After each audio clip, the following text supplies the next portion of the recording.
जय जगन्नाथ फ्रेंड्स मु आज आपण मानक देखी मांडिया खीरी। यह गोटे वर्षरु अधिका पिला माने खाई परिबे।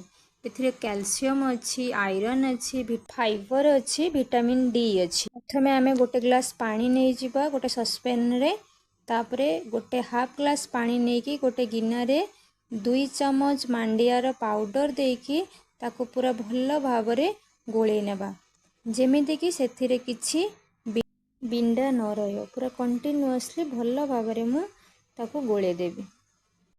एपटे गैस लगे देबी। जो गोटे ग्लास पानी नहीं थिली सेटा टिके गरम हेबा पई मु छाड़ी देबी।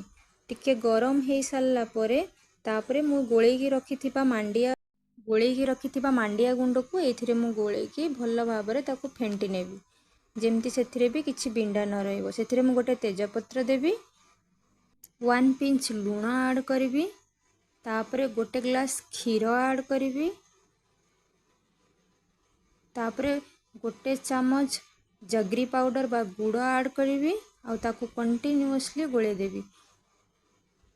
कंटिन्यूअसली गोळे की तार थिकनेस देखिबी। एबे टिके पानिया अछि ताकू एबे फुटिबा पई छाडी देबी।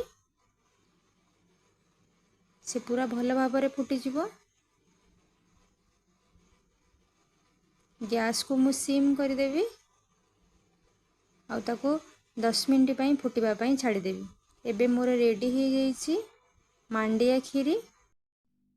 यह बनेबा अति सहज, सेति पई आपण घरे थरे निश्चय बनंतु आ पिला मानु खाइबा को दियंतु। यह से माने सहज रे डाइजेस्ट कर दियंती आउ तांकर भलो वेट गेन भी हुए।